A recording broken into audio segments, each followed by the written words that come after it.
Super, on va faire honneur au ponctuel. Alors, bonjour à tous.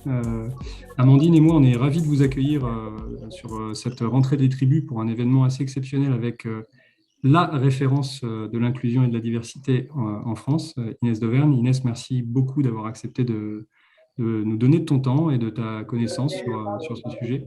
Avec Euh, plaisir. Quelques petites règles. Donc, si vous ouvrez votre caméra, en fait, vous donnez droit à l'image à Neoma Alumni. Si vous pouvez juste fermer vos micros, sachant que vous pouvez poser vos questions sur le chat. Et à la fin, s'il nous reste un petit peu de temps, on pourra également engager la conversation. Quelques mots juste avant sur la tribu Espagne qu'on représente avec Amandine. C'est un peu plus de 1500 membres. Le commerce français en Espagne, c'est à peu près 10% du PIB. Donc, les liens entre les Pyrénées sont très forts. Et donc, c'est 1500 membres d'une communauté beaucoup plus large de 72 000 membres qui s'est connectée encore plus qu'avant du fait qu'on est tous basculés sur Zoom il y a quelques mois de ça maintenant. Et donc, on est ravis que cette communauté continue de grandir. Amandine est à Madrid. Moi-même, je suis basé à Barcelone et Stanislas nous représente sur l'Andalousie.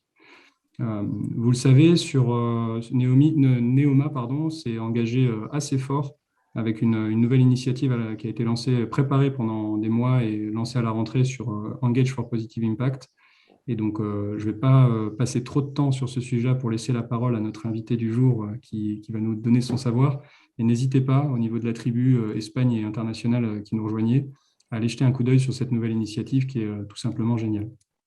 Donc voilà, Inès, je te laisse reprendre la main. De mon côté, je stoppe le partage d'écran et je te laisse avec ta présentation. Merci encore. Merci beaucoup, Jacques. Alors, je vais partager. Est-ce que vous voyez mon écran là ou pas encore? Non. Ça devrait Pas arriver. encore. Pas encore. Alors, je vais regarder. Normalement, en faisant.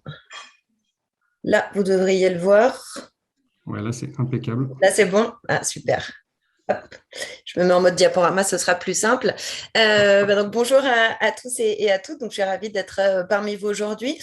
Peut-être je vais me présenter en deux, trois petits éléments. Donc, moi, je suis experte sur les sujets de prévention des discriminations, de diversité et d'inclusion depuis un peu plus de 15 ans maintenant. Donc, en gros, j'accompagne depuis 2004 des entreprises publiques et privées, plutôt des grandes et des très grandes, mais également les pouvoirs publics, notamment en France, sur tous ces sujets de non-discrimination, de diversité et d'inclusion. Et donc, ça peut être au travers de conseils, de diagnostics, d'accompagnement à la formation, etc. Et puis, je suis également la cofondatrice d'une startup qui s'appelle Me and You Too, dont je vous parlerai un petit peu plus en fin de présentation, parce qu'on propose des outils qui sont directement connectés au sujet qui va nous intéresser aujourd'hui. Donc là, sur l'heure qu'on va passer ensemble, ce que je vous propose, c'est peut-être 40-45 minutes d'éléments de présentation, et puis ensuite, on se fera une session de questions-réponses, si vous en avez, donc à l'issue de la présentation. Alors, je voulais commencer en fait cette présentation par faire un petit topo sur définition de concepts et de notions, parce que c'est vrai qu'on parle beaucoup de ces sujets de prévention des discriminations, de diversité et d'inclusion, mais finalement, leur définition et les concepts qu'ils recouvrent ne sont pas toujours très clairs pour tout le monde. Si on devait se faire un point en fait conceptuel, on est vraiment sur le sujet, est-ce qu'on parle du droit à l'indifférence ou est-ce qu'on parle du droit à la différence? Et vous allez voir, ce n'est pas qu'une question de mots, en fait, dans les faits, ça va être extrêmement différent. Si on commence par se définir la toute première notion que vous voyez en bas de l'écran, c'est-à-dire ce que c'est que la non-discrimination, en gros, c'est là où on était les entreprises quand moi j'ai commencé à travailler sur le sujet en 2004. On avait eu tout un tas de nouvelles directives au niveau européen et donc il y avait une grosse pression, notamment législative pour les entreprises, de se mettre en conformité avec le droit européen en matière de non-discrimination et donc de faire ce qu'on appelle de l'égalité de traitement. Quand on fait d'égalité de traitement, ça veut dire que dans l'entreprise, on va traiter tout le monde de la même manière devant et dans l'emploi. Donc, on n'exclut pas de gens en raison de leur sexe, de leur âge, de leur orientation sexuelle, de leur origine. D'un pays à l'autre, les critères de discrimination peuvent changer. En France, on est les champions du monde, on en a 25. Mais globalement, il y a un tronc commun d'une dizaine de critères qu'on va retrouver dans quasiment tous les pays du monde. L'égalité de traitement, c'est une démarche qui est extrêmement collective et là, on est vraiment sur le droit à l'indifférence. Mais en fait, faire de la non-discrimination, ça ne suffit pas pour une entreprise pour garantir la diversité au sein de ses équipes. Vous pouvez être sur des secteurs majoritairement masculins qui font que même si vous ne discriminez pas les femmes à l'entrée, en fait, elles ne se présentent pas et donc vous en avez très peu. On sait par expérience que si vous n'allez pas chercher un certain nombre de profils qui s'autocensurent avec des actions particulières, ils ne viendront pas postuler chez vous ou ils s'autocensureront dans leur évolution de carrière. C'est pour ça notamment qu'on a vu arriver dans les années 2010 le concept de diversité. En fait, le concept de diversité, ça vient après une première étape de non-discrimination et il vise à dire, plutôt que de faire de l'égalitarisme, on va plutôt travailler sur de l'équité en donnant un petit peu plus à certains publics qui partaient avec moins de chances au départ. Donc, notamment quand on est sur des politiques de diversité, ça veut dire qu'on va avoir des actions en faveur du handicap et de l'état de santé, on peut avoir des actions en faveur de la mixité entre les hommes et les femmes, on peut travailler sur la diversité des nationalités ou sur la diversité des origines, qu'elles soient ethno-raciales ou qu'elles soient sociales, on peut travailler sur la question LGBT. En tout cas, on est dans une logique pour l'entreprise qui va viser à adresser spécifiquement certains groupes de population sur lesquels on va mettre en place des plans d'action particuliers. Mais ça ne suffit pas pour faire en sorte que la mayonnaise prenne. C'est-à-dire que si vous intégrez des gens différents les uns des autres, mais que vous ne gérez pas cette diversité, que vous ne créez pas un cadre inclusif, la diversité, ça peut générer une augmentation des conflits, parce que quand on met des gens différents dans une salle, ils ne sont pas toujours d'accord. Ça peut générer ce qu'on appelle des phénomènes de plafond de verre. Un exemple très concret, j'ai des entreprises avec lesquelles je travaille et qui me disent oui, nous, on a énormément de diversité en termes d'origine. Sauf que quand on regarde la représentation de cette diversité des origines dans la pyramide hiérarchique, on s'aperçoit qu'ils sont tous sur les premiers niveaux de qualification et que dès qu'on monte dans les strates managériales, on est sur des populations qui sont très, très homogènes. Pareil sur la question du genre. Et donc, la diversité mal gérée, ça peut générer des conflits, ça peut générer des regroupements communautaires, quel que soit le critère. Et donc, pour arriver à faire en sorte que cette mayonnaise prenne, il faut passer à l'étape suivante. Et l'étape suivante, c'est ce dont on parle notamment à partir de 2020, ça va être l'inclusion. C'est une politique, en fait, qui va viser à répondre à deux besoins humains fondamentaux. Le premier besoin que chaque être humain a, c'est d'être reconnu en tant qu'individu avec toutes ses spécificités et toutes ses singularités. Donc, on est sur cette reconnaissance des différences individuelles, mais on répond aussi à un deuxième besoin humain fondamental qui est le sentiment d'appartenance à un groupe et à un collectif. Et donc, faire de l'inclusion, c'est vraiment arriver à faire en sorte de créer un cadre dans lequel chacun et chacune se sentent reconnus et respectés avec toutes ces différences et toutes ces spécificités et se sentent adhérer finalement à ce projet collectif que va être l'entreprise ou l'organisation. Alors, si je devais vous faire une petite métaphore de ces différents sujets, la diversité, elle peut être représentée par toutes les notes de musique. Chacune va avoir une sonorité qui sera spéciale. L'inclusion, c'est la partition par laquelle on arrive à faire en sorte que toutes ces notes de musique, elles fassent une symphonie, elles fassent un morceau de rock, elles fassent un morceau de Bob Marley. Donc, ça veut dire deux choses. Ça veut dire que comme en musique, il va y avoir des grandes règles communes pour arriver à faire de l'inclusion, mais le résultat peut être très différent d'une organisation à l'autre. Ça va être à chaque entreprise en fait de trouver sa formule en matière d'inclusion, quels sont ses enjeux, quelles sont ses actions particulières qui vont être liées à tout un tas d'éléments, que ce soit culturels, structurels ou organisationnels. Donc, ces trois différentes étapes, vous voyez que c'est vraiment une démarche qui va être progressive. Ça répond à des enjeux qui sont un petit peu différents. Quand on est sur une approche de discrimination, on est sur des enjeux de respect des obligations légales. Donc, en fait, j'ai envie de dire, le seul enjeu, c'est d'éviter un risque d'image en cas de condamnation et puis un risque de contentieux juridique. Quand on est sur une approche de diversité qui demande déjà de faire de la proactivité, les objectifs et les enjeux, ça va être refléter la société parce qu'on veut être à l'image de la société dans laquelle on évolue. Donc, il peut y avoir des enjeux commerciaux notamment, par exemple. Et puis, il y a un certain nombre d'enjeux RH en termes d'attraction des nouveaux talents, ne se priver d'aucune des compétences.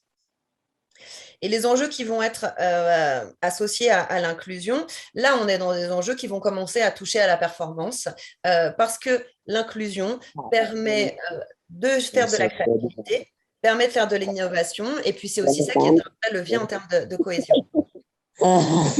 I'm trying to. Un micro qui est ouvert. Si vous juste demander à la personne qui a son micro ouvert de bien le fermer pour permettre à... Nathalie peut fermer son micro. Reflect the society. and C'est bon sur les micros? J'ai encore 2 micros ouverts, s'il vous plaît. material looks like a tire. Ou alors, il faut les couper de façon autoritaire. Oui, J'essaye, mais j'y arrive pas. On n'a pas ce droit. Marion, Non. si tu nous entends, si tu peux faire ça. Et sinon, juste si Naïm, les quelques personnes qui n'ont pas coupé leur micro, si vous pouvez le couper, ce serait adorable. On poursuit, c'est bon, j'ai l'impression. D'ailleurs, j'ai l'impression qu'on est passé de la cacophonie au classique, au jazz. Et donc, du coup, tu nous disais sur cette métaphore un peu musique qu'il y avait différents types d'approches. Oui. Une des questions qui me brûle les lèvres en t'écoutant, c'est de parler justement comment tu t'assures que la musique sonne juste, notamment quand tu es dans un contexte international. Parce que c'est comment tu déploies ça. Et ce sera intéressant dans la suite de ta présentation de nous parler de quelques exemples concrets que tu as pu rencontrer. Oui, ça, je vais effectivement vous en parler quand on va aborder des éléments très concrets, parce que là, on est sur des concepts de comment est-ce qu'on met ça en œuvre dans l'entreprise. Effectivement, je donnerai des exemples au niveau international, parce que une musique qui va sonner très juste au niveau d'un pays peut devenir une vraie cacophonie si on l'applique texto et qu'on la duplique à l'identique à l'international, notamment parce qu'on a la dimension interculturelle qui fait que des enjeux en Inde ne sont pas forcément les mêmes que ceux qu'on va retrouver au Luxembourg ou au Japon. Même à l'intérieur de l'Europe, on peut avoir des enjeux qui sont identiques, mais on n'a pas tout à fait les mêmes types de problématiques. Donc effectivement, oui, ça, je vais en parler. Donc peut-être, deuxième élément pour poursuivre, qu'est-ce qui fait qu'aujourd'hui, on parle énormément d'inclusion? En fait, ça va arriver à la conjonction de deux éléments. La première, c'est qu'il y a une évolution extrêmement forte du cadre sociétal, donc notamment de ce que la société attend. Alors là, je vous ai noté quelques points. On est, ça ne vous aura pas échappé, depuis 2017 dans un contexte post-MeToo, c'est-à-dire dans un contexte de libération de la parole des personnes qui vivent des agissements qui peuvent relever du sexisme ou des violences sexuelles. On a les mouvements Black Lives Matter qui sont venus renforcer aussi tout ça. Donc, on est vraiment sur un contexte dans la société sur lequel les entreprises sont extrêmement attendues par la société civile. D'une part, sur le fait de traiter correctement leurs salariés et d'être ouvertes à cette question des différences. Alors, évidemment, à ne pas être ni raciste, ni sexiste, ni homophobe, ni excluante, mais même au-delà de ça, on a des vraies attentes de la société civile pour que les entreprises aient un rôle positif à jouer sur tous ces sujets et donc soient vecteurs d'inclusion et notamment d'inclusion économique. Le sujet, c'est comment est-ce qu'on fait en sorte de ne laisser personne sur le bord de la route pour des critères qui seraient liés à leur identité et non pas à leurs compétences ou à leur motivation. On a aussi un autre élément, et ça c'est une vraie tendance de fond, qui est notamment lié à la question des nouveaux rapports au travail et des nouveaux rapports à l'autorité. Donc c'est-à-dire que de plus en plus, et ça on en reparlera sur les sujets d'inclusion, ça passe aussi par une modification de la culture managériale et des pratiques managériales qui doivent être plus inclusives. Et donc, on s'aperçoit qu'aujourd'hui, il y a des attentes extrêmement fortes de la part des salariés pour avoir des modes de management qui soient plus collaboratifs, plus respectueux des différences individuelles, plus individualisés aussi. Il y a beaucoup d'attentes autour de la transparence, du courage managérial. Et donc, globalement, ce management 3.0, il doit absolument intégrer les dimensions qui sont liées à l'inclusion.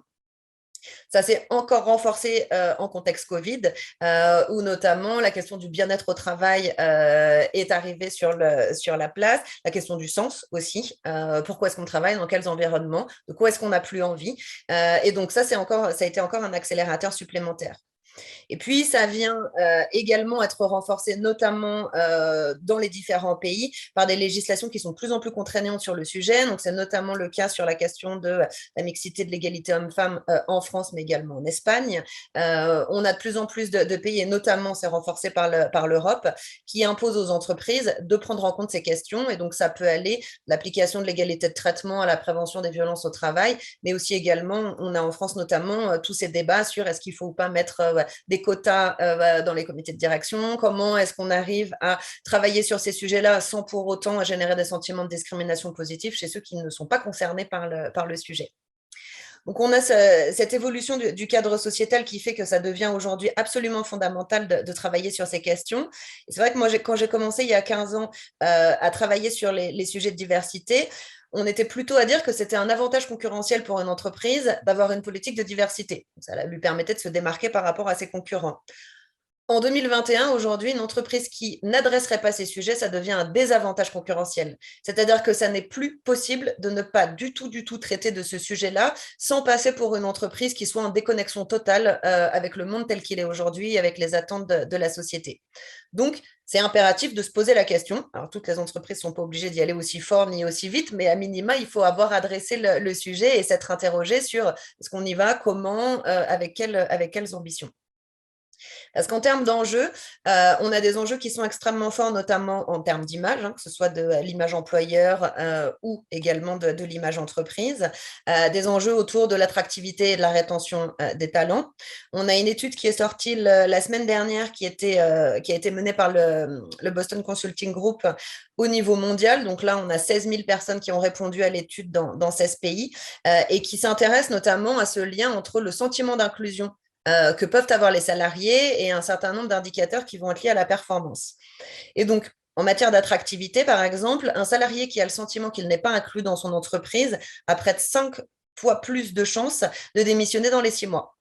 Donc ça, il y a un enjeu très clair et ça, on le voit sur les retours terrain. Des salariés qui font des retours en disant le job m'intéressait, c'était quelque chose qui correspondait à mes compétences, mais finalement, je préfère quitter un environnement que je considère ne pas être respectueux de moi, de mes différences et de ce que je suis, et je ne me projette pas parce que je pense qu'il n'y a pas de place pour des gens comme moi dans cette structure-là. On en a de plus en plus. Donc là, on est vraiment sur de la rétention des talents. On a des enjeux aussi qui sont liés à l'inclusion, à la diversité, à l'inclusion, autour de tout ce que va être l'implication, l'engagement, la fierté d'appartenance. Toujours dans cette étude du BCG, on voit que 77% des salariés qui ont le sentiment d'être inclus dans leur entreprise pensent que leur manager les soutiendrait en cas de situation compliquée ou difficile. Quand on compare avec les salariés qui ont le sentiment de ne pas être inclus dans leurs entreprises, on tombe à 23%. Donc, on a plus de 40 points d'écart, en fait, sur cette question de est-ce que je fais confiance à mon management pour me soutenir en cas de situation difficile. Et ça a un impact très clair sur l'engagement et sur l'implication au quotidien. Et puis en matière d'innovation, d'adaptation et d'agilité, alors ça paraît évident, mais plus on croise les façons de penser, les points de vue et les différences, et plus on va avoir une manière d'aborder les problèmes qui sera du coup complexe et qui prendra l'ensemble des paramètres. Donc ça, c'est plutôt des retours quali. Mais toujours sur cette étude du BCG, un troisième chiffre moi, que j'ai trouvé intéressant, c'est qu'il y a 71% des salariés qui ont le sentiment d'être inclus, qui ont le sentiment qu'en cas d'erreur, leur management les soutiendrait pour réessayer. Donc là, on est sur toute cette question du droit à l'erreur qui a un impact direct évidemment sur l'innovation et sur la créativité. Et pour les salariés qui ne se sentent pas inclus, on est à 25%. Donc là, on a encore près de 40 points d'écart entre les salariés qui sont dans des entreprises inclusives, en tout cas qu'ils perçoivent comme inclusives, et ceux qui perçoivent l'inverse. Donc, vous voyez qu'il y a effectivement toutes les raisons du monde, au-delà des enjeux moraux, éthiques, de conviction individuelle et humaine, de se dire, je pense que c'est le sens de la marche du monde. Il y a des enjeux qui vont être très pragmatiques et très business, finalement, pour s'engager sur ces questions-là. Une fois qu'on a vu que c'était important de s'engager, la question qui vient après, c'est mais comment, concrètement, qu'est-ce que je fais? C'est quoi déployer une politique de diversité et d'inclusion? Alors, ça, je vous présente sur ce slide-là ce qu'on pourrait appeler la démarche idéale. En tout cas, c'est les différentes étapes à respecter quand on se lance dans une politique de diversité et d'inclusion. Et ce n'est pas quelque chose, je dirais, de superficiel que de revenir sur cette démarche idéale. Parce que moi, j'ai beaucoup d'entreprises qui me contactent et qui me disent bon, ben voilà, on a essayé de lancer une politique de diversité et d'inclusion et puis ça a un peu fait un flop, ça n'a pas tellement marché. Quand je leur dis mais qu'est-ce que vous avez fait? Ils me disent depuis 3 ans, on s'est donné des objectifs d'avoir 35% de femmes dans notre top management ou d'avoir une diversité en matière de nationalité ou d'arriver à tel ou tel chiffre sur la question du handicap. Ces entreprises-là, en fait, elles sont rentrées sur leur politique de diversité et d'inclusion par la troisième étape que vous voyez, qui est construire des plans d'action avec des objectifs. Elles ont squeezé toutes les étapes précédentes et c'est notamment pour cette raison que les choses n'ont pas pu prendre. Parce que la première étape, quand on veut se lancer sur le sujet, c'est identifier ses enjeux. pourquoi est-ce que dans votre entreprise, vous voulez avancer sur ces sujets-là? Quels sont les enjeux que vous voulez y associer? Est-ce que c'est parce que vous voulez être plus attractif? Est-ce que c'est parce que vous voulez avoir plus d'innovation, plus de créativité? Est-ce que vous voulez définir une ambition qui soit extrêmement importante et être leader sur ces questions-là? Ou est-ce que vous voulez simplement vous mettre dans la moyenne des autres entreprises sur le sujet? Donc, définir ces enjeux, le pourquoi et son ambition, vers où est-ce qu'on va? Qu'est-ce qu'on met derrière ces sujets-là et ces termes? C'est absolument fondamental. Et notamment, moi, je vois dans un certain nombre d'entreprises une vision qui, même au sein d'un comité de direction, n'est absolument pas partagée. C'est-à-dire qu'on va avoir certains membres du CODIR qui vont être ultra pour la mise en place de quotas et d'objectifs chiffrés, et puis d'autres qui seront sur une démarche beaucoup plus transversale. Les sujets et les priorités sur lesquels l'entreprise va avancer, pareil, ne sont pas définis de manière très, très claire. Donc, cette question de définir son ambition et de la partager, c'est fondamental, que ce soit au niveau national, mais même au niveau international. Est-ce que l'ambition de l'entreprise, c'est de se dire qu'on va proposer les mêmes standards partout dans le monde? C'est une vraie question et un vrai sujet. Est-ce que sur la question, par exemple, LGBT, est-ce que vous voulez avoir le même niveau de traitement, la même ambition dans l'ensemble des pays, quitte à aller au-delà des cadres législatifs locaux, ou est-ce que vous voulez vous adapter localement aux différentes réalités?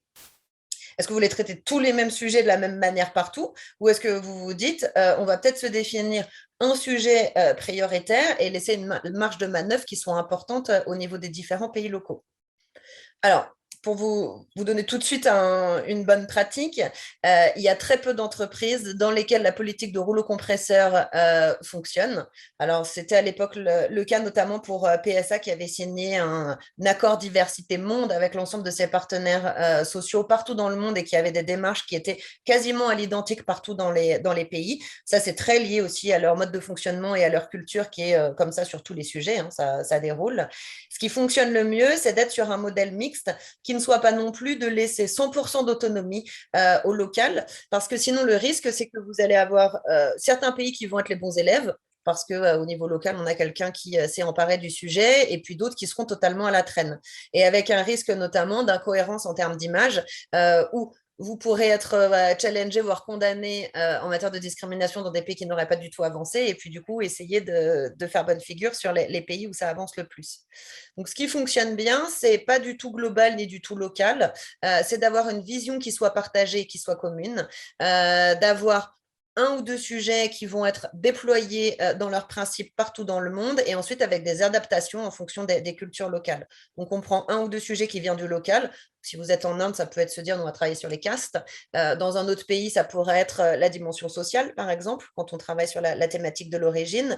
Dans le troisième, on sera vraiment sur une dimension couleur de peau. Donc, on va avoir des adaptations qui se feront au niveau du local, mais il peut y avoir un socle du minimum qui va être mis en place et qui vise à dire on vous demande de faire quelque chose. Peu importe à quel niveau ou avec quelle action, mais vous devez au moins présenter un plan d'action par pays. Donc ça, c'est l'ambition. Deuxième étape, c'est de faire un état des lieux et un état des lieux qui ne soit pas qu'un état des lieux quantitatif. Il ne s'agit pas uniquement de compter le nombre de gens qu'on peut compter en fonction des pays. Donc, en général, la question homme-femme et âge, on peut le compter partout. Mais sur les questions qui sont liées à l'orientation sexuelle, à l'état de santé ou même à l'origine, ça, c'est des choses en fonction des législations, vous pouvez plus ou moins le comptabiliser. Mais c'est important de savoir où on en est d'un point de vue chiffré, mais c'est surtout important d'aller faire un état des lieux en termes de perception et en termes d'attente. C'est-à-dire, est-ce qu'il y a un sentiment d'inclusion chez vos collaborateurs? Qu'est-ce qu'ils attendent de cette politique? Est-ce qu'ils ont le sentiment qu'on peut évoluer dans l'entreprise, quel que soit son sexe, son âge, son genre, sa couleur de peau? Est-ce qu'il y a des sujets qui leur paraissent prioritaires? Et cette question des perceptions, elle est absolument fondamentale parce qu'elle va permettre d'éviter d'avoir un décalage entre la vision que peut avoir le comité de direction, le comité exécutif ou le CODIR RH et la vision sur le terrain des salariés. Donc, bien penser à intégrer une analyse qualitative en termes de perception dans l'état des lieux. Et ça n'est qu'à partir de là qu'on va commencer à se poser la question sur comment est-ce qu'on structure notre politique et surtout quels moyens est-ce qu'on lui donne. Donc, notamment, est-ce qu'on a des équipes qui sont dédiées en place? Quel argent on met sur la table pour faire de la formation? Il faut que ce soit cohérent avec l'ambition. Vous ne pouvez pas décréter une ambition extrêmement importante et derrière ne pas dédier de budget, notamment sur le sujet. Et une fois qu'on a fait ça, c'est là qu'on peut construire des plans d'action et se donner des objectifs qui vont être par sujet, avec des grands objectifs au niveau international et puis des objectifs qui vont être déclinés pays par pays. Et puis, dernière étape dans la démarche idéale, pareil, qui est souvent oubliée, c'est qu'une fois qu'on a fait ça, c'est important de se doter d'indicateurs qui vont permettre de savoir si on a réellement atteint les objectifs qu'on s'était fixés, en lien évidemment avec les enjeux de la première étape. Et puis analyser l'impact de tout ça pour voir si concrètement ça fonctionne ou si on est en train de mettre beaucoup de moyens et beaucoup d'énergie dans des sujets qui sont finalement pas forcément efficaces, ou en tout cas qu'on s'est trompé d'orientation de politique. Donc, cette démarche idéale, elle est valable pour tous les sujets et pas que les sujets d'inclusion et de diversité. Mais c'est vrai que comme on est sur un sujet qui est très souvent porté par de la conviction individuelle, et bien parfois, il y a un petit peu moins de structure et un peu moins d'attention qui va être portée à chacune de ces étapes quand on se lance dans une politique de diversité. Et donc, notamment pour vous donner des exemples assez concrets d'écueils à éviter, parce qu'on parle souvent de partage de bonnes pratiques dans ce type d'événement. Alors, c'est très bien, c'est très positif. Moi, je crois beaucoup au partage des mauvaises pratiques, au partage de toutes les fausses bonnes idées, au partage des incidents de parcours, de ce qui a fait que malgré toute la bonne volonté du monde, ça n'a pas fonctionné. Et donc, pour en partager certains avec vous, je pense qu'un des premiers écueils à éviter, c'est se dire que l'inclusion est de toute façon dans l'ADN de votre entreprise et que par essence, vous avez une culture qui est fondamentalement orientée vers la diversité et vers l'inclusion. L'inclusion, c'est tout sauf naturel. L'être humain ne naît pas inclusif à l'origine. On a tous tendance à mieux s'entendre et se sentir plus rassurés et aller plus facilement vers des gens qui partagent des caractéristiques communes avec nous. Parce que c'est plus simple, parce que c'est plus facile, parce que notre cerveau est conditionné comme ça. Donc, l'inclusion n'est pas quelque chose qui peut se décréter, c'est quelque chose qui s'apprend. On apprend au fur et à mesure à devenir inclusif. Alors, on a tous des thématiques avec lesquelles on est plus à l'aise à titre perso parce que ça correspond à notre vécu, à notre parcours, à notre histoire, mais on a aussi tous des sujets avec lesquels on est moins à l'aise et donc sur lesquels il faut travailler.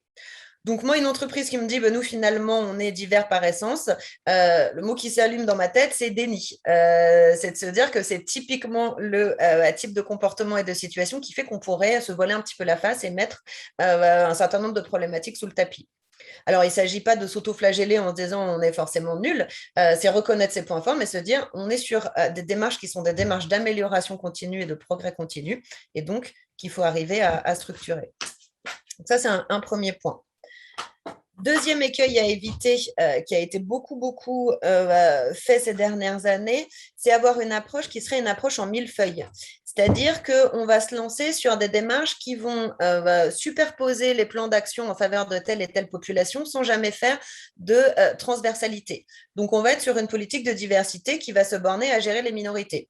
Donc, on a des actions en faveur des femmes, des actions en faveur des personnes en situation de handicap, des trucs sur la préparation à la départ en retraite, et puis des choses éventuellement sur la dimension internationale ou origine. Sans faire le lien entre ces sujets-là. Il faut impérativement, quand on lance une démarche de diversité et d'inclusion, avoir des plans d'action qui vont être transversaux, notamment quand on parle de la politique managériale, quand on traite des thématiques qui sont liées aux stéréotypes et aux biais cognitifs. On est sur des sujets qui vont concerner l'ensemble des salariés. Et puis après, ça n'empêche qu'on peut avoir des plans d'action spécifiques. Le risque, si vous avez une approche en millefeuille, non seulement c'est d'être dans une perdition de moyens et d'énergie, parce qu'on va travailler en silo, et puis surtout de générer des sentiments de discrimination positive, notamment chez les salariés qui sont hommes, hétérosexuels, valides entre 35 et 45 ans et qui disent moi finalement, j'appartiens à aucune minorité, donc je ne suis pas concernée par le sujet. Donc, les démarches transversales, ça permet d'embarquer l'ensemble de l'organisation et de dire on peut tous être concernés par ces politiques de diversité et d'inclusion. Troisième élément et écueil à éviter, c'est communiquer exclusivement sur une politique de quotas qui serait très ambitieuse en disant on veut arriver à tel pourcentage de telle population à tel niveau. et de ne pas faire sens déjà avec ça et de ne pas donner ça comme objectif tout en disant à chaque fois, bien évidemment que le critère numéro 1 sera toujours la compétence et ou le potentiel. On n'est pas obligé de recruter et de promouvoir des gens qui sont opérationnels là tout de suite maintenant à court terme. On peut aussi miser sur le potentiel et notamment sur le potentiel de personnes qui étaient jusque-là peu représentées. Mais pour le coup, il ne faut pas que ça génère des sentiments de discrimination positive de la part de celles et ceux qui ne seraient pas concernés, parce que sinon, on est encore une fois sur une opposition des salariés. Quatrième écueil à éviter, avoir une communication ultra ambitieuse. Alors, au niveau international, ça pourrait être donner des standards internationaux qui sont extrêmement forts et qui seraient totalement inatteignables pour certains pays. Ça peut être aussi avoir une communication externe très fournie et le sentiment pour les salariés en interne que finalement leur entreprise, elle ne fait pas grand-chose sur le sujet. Ça discrédite totalement la volonté de l'entreprise et surtout sa sincérité. Et donc, il faut toujours associer effectivement une communication à des réalisations concrètes ou en tout cas à des engagements qui font sens sur le terrain. Sans pour autant tomber dans l'écueil inverse, parce que moi, je vois des entreprises qui font énormément de choses, très, très bien, mais qui, par excès d'humilité, je dirais, ou de pudeur, ne communiquent jamais sur leurs résultats. Ce n'est pas plus constructif que de faire l'inverse. Il faut arriver à vraiment faire coïncider cette communication avant tout interne et après qui peut s'orienter vers l'externe avec des actions concrètes. Avant-dernier écueil à éviter, c'est le fait d'inonder, je dirais, le management opérationnel de tout un tas d'injonctions contradictoires, notamment, alors pour vous donner un exemple très concret, dire à des managers qu'il faut qu'ils recrutent des profils différents de ceux qu'ils ont l'habitude de recruter, mais ne pas leur laisser suffisamment de temps pour intégrer ces 10 profils qui, forcément étant différents de ceux qu'ils ont l'habitude de recruter, peuvent prendre un peu plus de temps ou peuvent demander d'aménager les dispositifs d'intégration, de formation initiale, etc. Donc, c'est faire en sorte que la diversité et l'inclusion fassent partie de la stratégie et de la politique globale de l'entreprise et donc intégrer ça à la politique managériale, intégrer ça aux pratiques et aux politiques ressources humaines en se donnant le temps et en donnant le temps aux acteurs à l'intérieur de l'entreprise de pouvoir agir dessus. Parce que manager des équipes qui sont diverses de façon inclusive, ça demande plus de temps, plus d'énergie et plus de moyens. C'est plus efficace, mais on n'a rien sans rien. Il ne faut pas se dire qu'en faisant exactement la même chose qu'avant et de manière aussi rapide à court terme, on va pouvoir intégrer des gens qui n'étaient initialement pas ou peu représentés dans l'entreprise. Donc, il faut vraiment faire attention, effectivement, à ne pas faire en sorte que soit cette politique, elle soit perçue comme le joujou des RH, soit qu'elles viennent encore s'ajouter à tout un tas d'injonctions que les managers opérationnels peuvent avoir.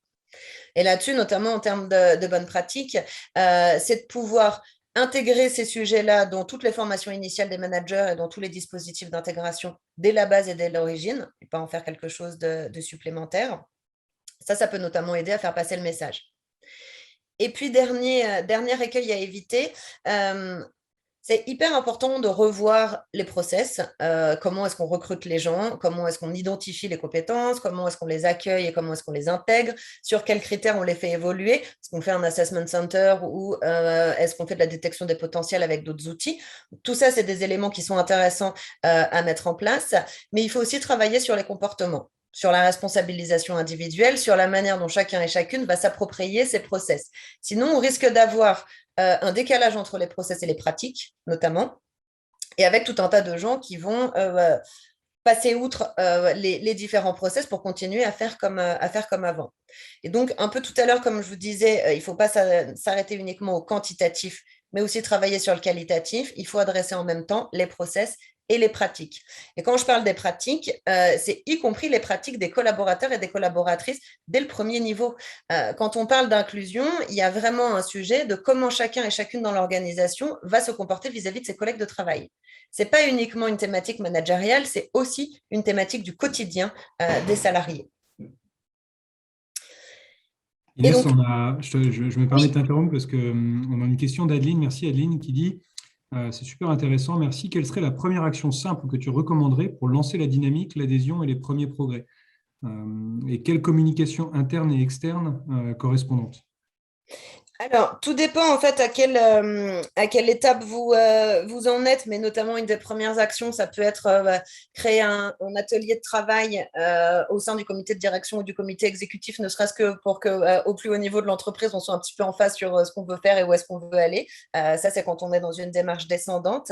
Un autre outil, et ça, je vais vous en parler, c'est notamment de diffuser les autodiagnostics auprès de l'ensemble des collaborateurs qu'on propose via Me and You Too, qui fait partie des actions non seulement qui permettent de responsabiliser les salariés, de travailler sur la prise de conscience et de faire remonter un certain nombre de perceptions.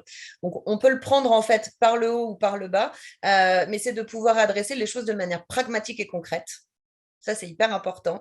Et dans les premières actions, moi, je conseillerais plutôt d'être sur des actions qui vont être des actions transversales, donc notamment qui parlent soit de la question des micro-agressions, donc la façon dont on peut se parler au quotidien, soit des questions des stéréotypes et des biais cognitifs. Comme ça pose tout de suite les bases que le sujet n'est pas uniquement une gestion des minorités et qu'il ne concerne pas que certains, mais qu'on est bien sur un sujet transversal.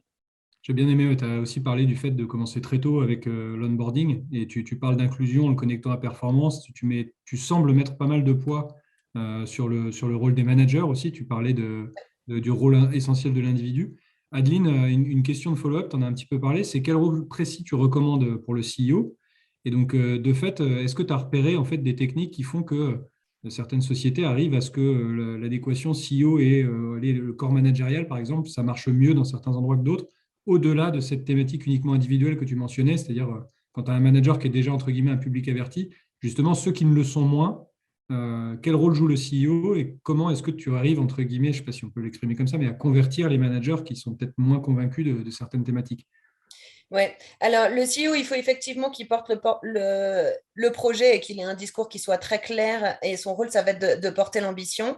Il faut qu'il puisse adresser au manager quel est le cadre de la politique managériale attendue sur le sujet. Et ça, notamment les managers, on arrive à les toucher soit par le biais de formation, donc soit on intègre ces sujets-là dans les cursus de formation managériale, soit c'est des formations qu'on propose aux managers en plus sur lesquelles ils vont pouvoir être sur du partage de pratiques, notamment pouvoir organiser le partage de pratiques et d'expériences entre managers et entre pairs, parce que typiquement, on s'aperçoit en fait au quotidien, moi je le vois beaucoup dans les formations managers, chaque manager a des bonnes pratiques sur le sujet qui ne sont pas forcément les mêmes que son voisin. Et quand on les met ensemble dans une salle de manière virtuelle, ça fonctionne aussi, même si le présentiel sur ces sujets-là est quand même beaucoup plus riche. Favoriser le partage de pratiques, le partage de témoignages aussi de managers qui vont parler de leurs bonnes pratiques. Ça, c'est des choses qui fonctionnent bien pour rendre le sujet concret et pour incarner de façon un peu plus précise une vision qui aurait pu être diffusée par le CEO. Parce qu'un CEO qui dit on a l'ambition d'être dans une entreprise qui est respectueuse de la diversité et qui favorise l'inclusion, ok, mais comment? Concrètement, comment est-ce qu'on va s'y prendre et qu'est-ce qu'on attend? Et donc, ça passe aussi sur définir le cadre des comportements qui sont absolument plus tolérés et acceptés dans le cadre de l'entreprise. Parce que c'est très bien de parler de manière positive des sujets d'inclusion, il faut aussi parler du cadre des comportements qui sont totalement non inclusifs et qui sont absolument inacceptables dans le cadre de l'entreprise. Et donc, notamment, il faut agresser la question des propos sexistes, du harcèlement et des agressions sexuelles dans l'entreprise, des comportements, des propos potentiellement homophobes ou racistes, des mauvaises pratiques managériales en matière d'humiliation, de brimade, d'atteinte à l'intégrité de l'individu.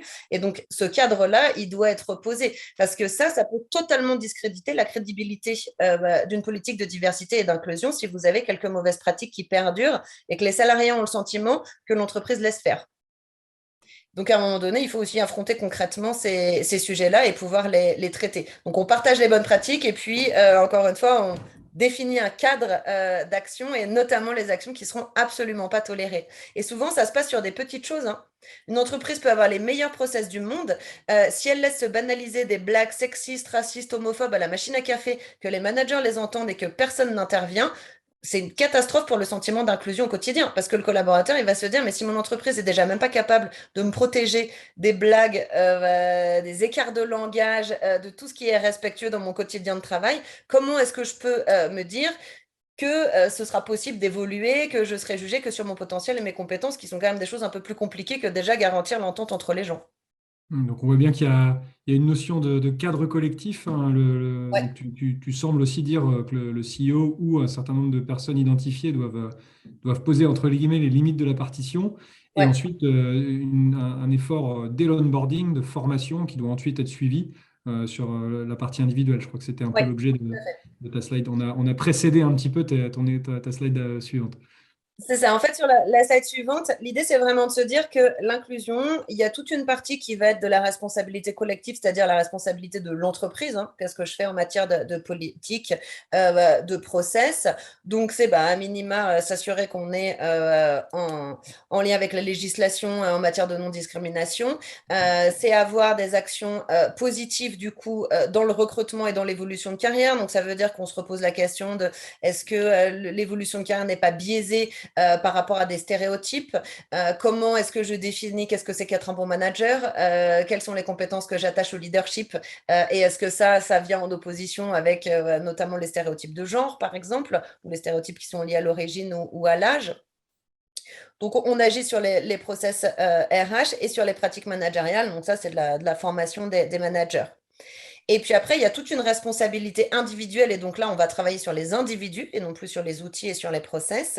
Il va y avoir toute la question à adresser des stéréotypes qui sont en fait totalement liés au fonctionnement de notre cerveau. Et là-dessus, il faut faire de la pédagogie, de la sensibilisation, de la formation pour expliquer aux gens qu'on a tous et toutes tendance à mettre les autres dans des boîtes en collant des étiquettes dessus et que c'est important d'arriver à limiter leurs impacts.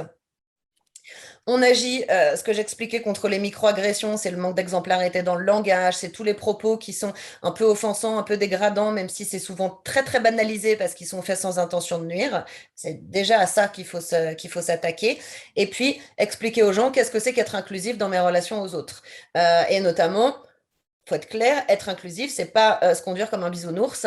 Et on peut très bien être intransigeant sur l'excellence, avoir une culture de l'excellence, avoir une culture de la performance et pour autant être inclusif. C'est pas parce qu'on est inclusif qu'on doit accepter tout et n'importe quoi au nom du respect des différences individuelles. Donc ça, pareil, hein, c'est un cadre à définir collectivement.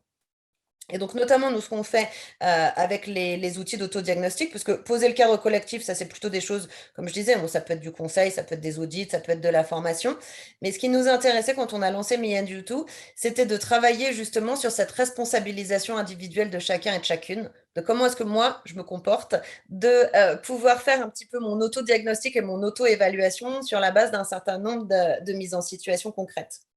Et c'est ça qui va permettre de transformer la culture. Parce qu'une culture d'entreprise, ça se transforme de manière en agissant sur le collectif et puis en agissant aussi sur la responsabilisation et l'implication de chacun des individus de l'organisation. Et donc, je dirais que cette modification et cette transformation de la culture, alors il y a sans doute tout un tas d'autres outils, et nous on s'est dit que ce serait intéressant de sortir un peu des discours très descendants qu'on peut avoir en faisant des conférences et des formations, et donc en rentrant plutôt par le prisme de l'individu, du collaborateur simple salarié, collaborateur manager. Et donc, c'est notamment pour ça qu'on a voulu proposer des autodiagnostics. Donc, on est sur des autodiagnostics individuels. Hein. Le salarié, il va sur son téléphone portable ou sur son ordinateur répondre à un certain nombre de questions qui sont basées sur des mises en situation en disant, bah voilà, vous êtes à la machine à café et puis il se passe ça. Comment est-ce que vous réagissez? Alors, ça peut être, vous entendez une blague homophobe. Est-ce que vous rigolez parce que vous trouvez ça drôle? Est-ce que vous êtes gêné mais vous dites rien? Ou est-ce que vous intervenez? Vous avez un collègue dans votre équipe qui a un comportement ultra séducteur avec les nouvelles recrues et les stagiaires. Qu'est-ce que vous faites? Est-ce que vous allez soutenir les stagiaires? Est-ce que vous en parlez à votre hiérarchie? Ou est-ce que vous vous dites qu'après tout, il a le droit de tenter sa chance? Donc, on est vraiment sur tout un tas de situations très concrètes sur lesquelles les gens en fait choisissent ce qui est le plus proche de ce qu'ils auraient fait dans la vraie vie. Et puis, ils vont obtenir leur profil avec un certain nombre d'axes d'amélioration. On a fait hyper gaffe de jamais être culpabilisant hein, dans les profils. Et du coup, ça permet à chacun et à chacune de se dire, bon, bah, là, je sais que je suis plutôt bien. Et puis là-dessus, bah, j'ai encore des axes de progrès. On est sur un outil qui va permettre la prise de conscience parce que les situations, on les construit, on les adapte en fait avec les entreprises. Et notamment, il faut que ça parle du réel. en disant ça, je l'ai déjà vu, ça s'est déjà passé, ça, j'en ai déjà entendu parler. Et donc, ça permet notamment de rendre ces sujets d'inclusion qui peuvent paraître un petit peu flous, de les rendre très concrets dans du vécu au quotidien, dans des situations managériales très concrètes pour les managers. Et donc, ça permet de faire passer un certain nombre de messages au travers des profils. Et puis, il y a du contenu aussi pédagogique sur le sujet. Donc ça, c'est une entrée un peu au niveau individuel.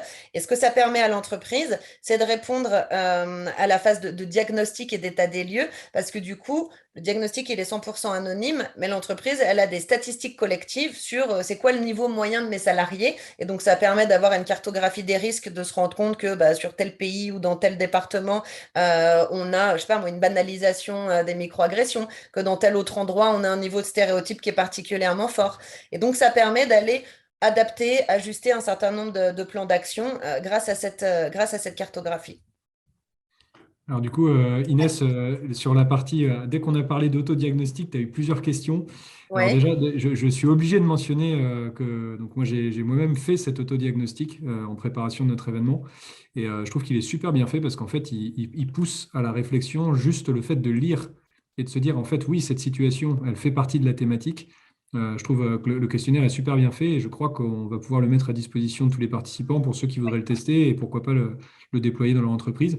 On a plusieurs questions, donc je te les pose. Charlotte qui dit comment s'assurer que la personne qui répond à ton questionnaire ne répond pas juste ce qu'il faudrait faire, mais plutôt ce qu'elle fait vraiment. Donc je trouve que la question est top parce que moi-même, en fait, je me suis dit, voilà, je sais ce qu'il faut répondre, mais quand je suis confronté, exactement ce que tu disais, quand je suis confronté à cette conversation à la machine à café, est-ce que je le fais vraiment et de manière systématique? Donc il y a aussi cette notion de comment est-ce qu'on réussit à l'exécuter au-delà de l'audit. Et ensuite, il y a deux questions que je vais te poser en même temps. C'est une de Marie-Lou et de Julien. Merci pour ça.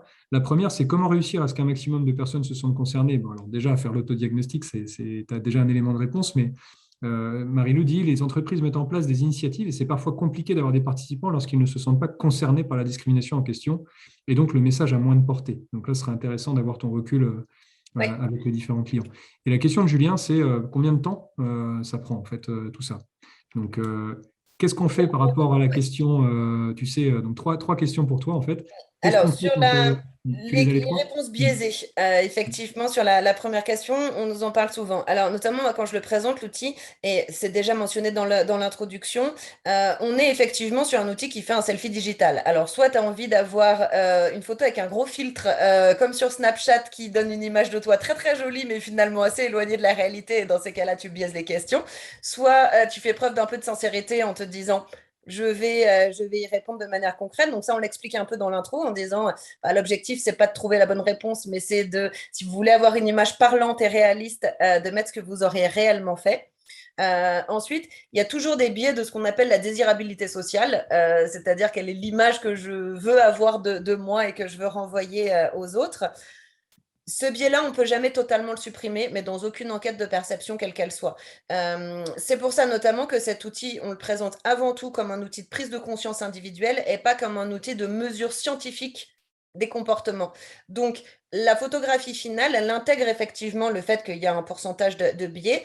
Ce qui est intéressant, c'est que même si tu as répondu ce que tu savais être la bonne réponse, au fond de ton petit cœur, tu sais quand même que dans la vraie vie, c'est pas ce que tu aurais fait. Donc, ça a le mérite de t'obliger à te poser la question et de voir le décalage entre les deux.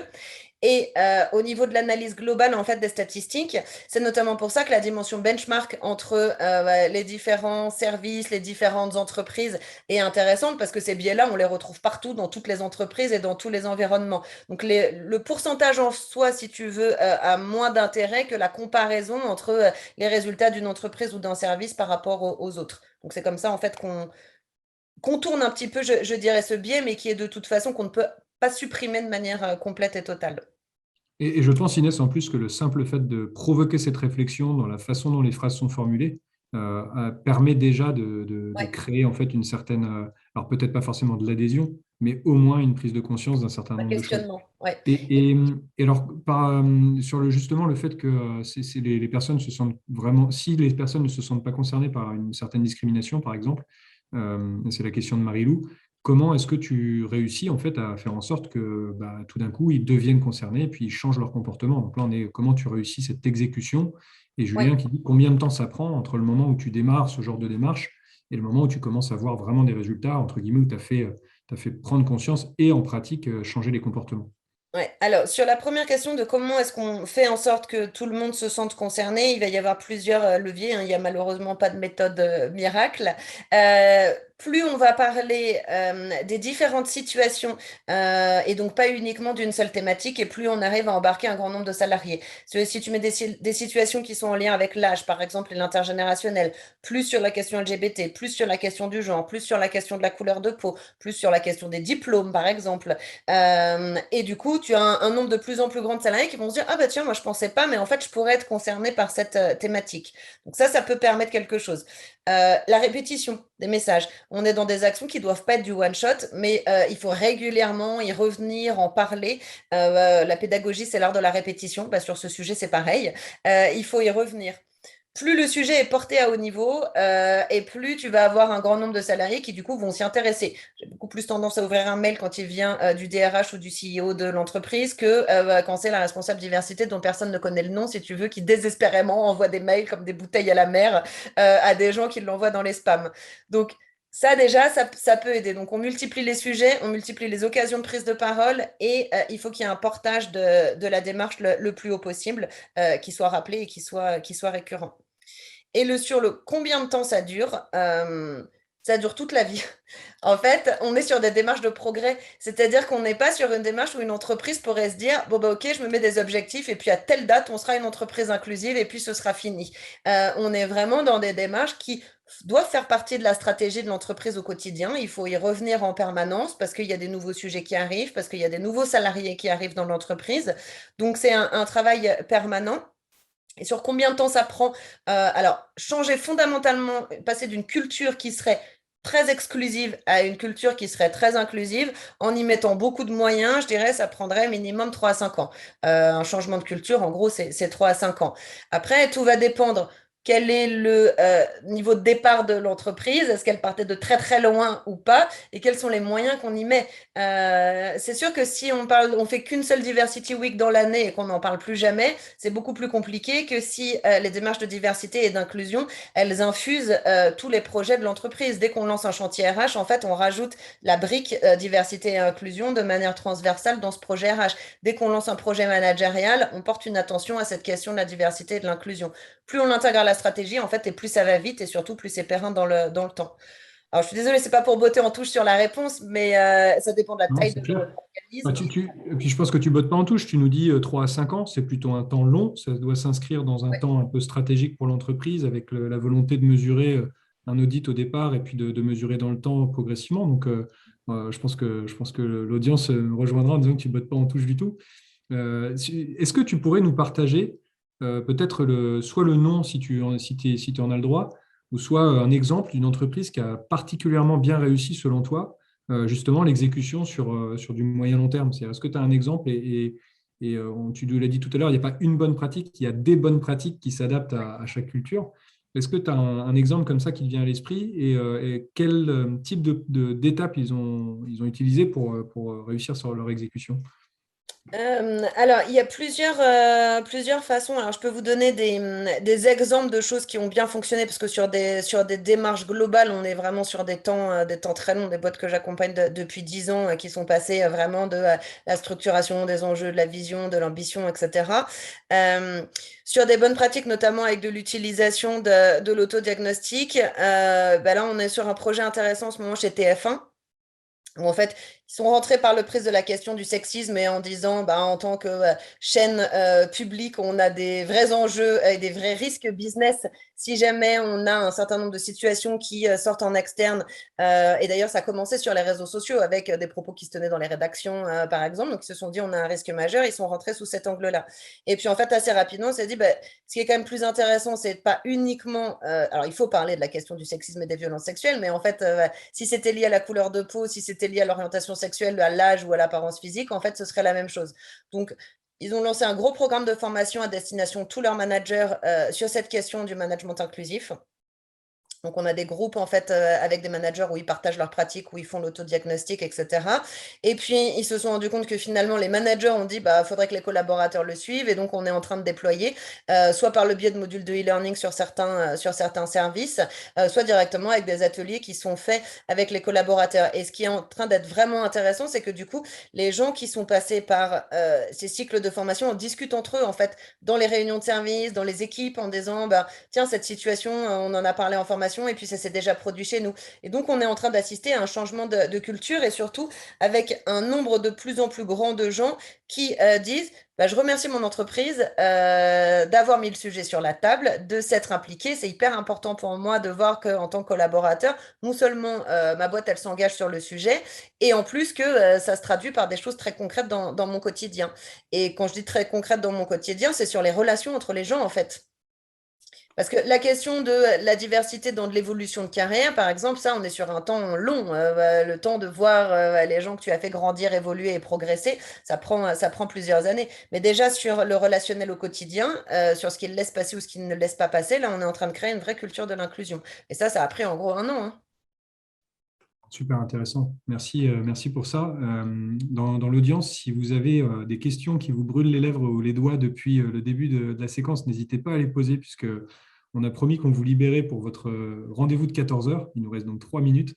Je vais en profiter, moi, pour remettre en avant cet outil d'autodiagnostic que je vous encourage tous à tester parce qu'on en ressort, à mon avis, plus intelligent, plus éduqué sur la thématique.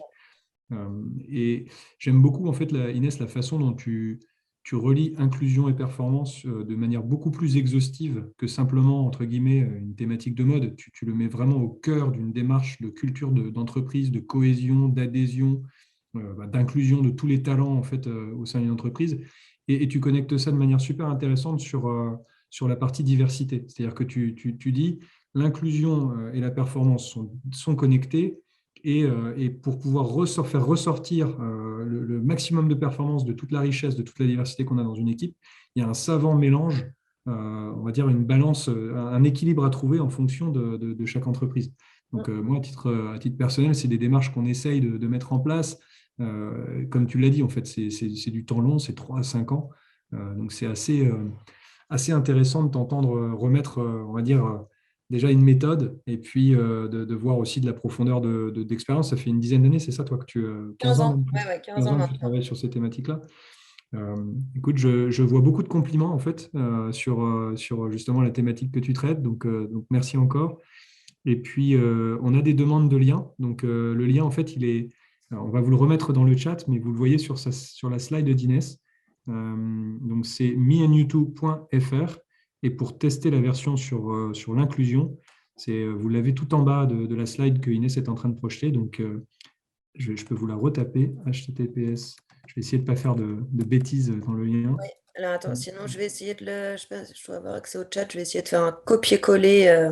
Ouais, moi, je suis en PDF. Donc, Parce que sur notre site internet, en fait, on a des versions grand public qui sont gratuites, notamment une version sur le sexisme, on en a une sur la diversité des origines, on en a une sur la diversité religieuse et la laïcité. Celle-ci qu'on va vous mettre dans le chat, c'est une version qui n'existe pas en grand public gratuite. En fait, on est sur une version entreprise, parce qu'il faut la personnaliser, etc.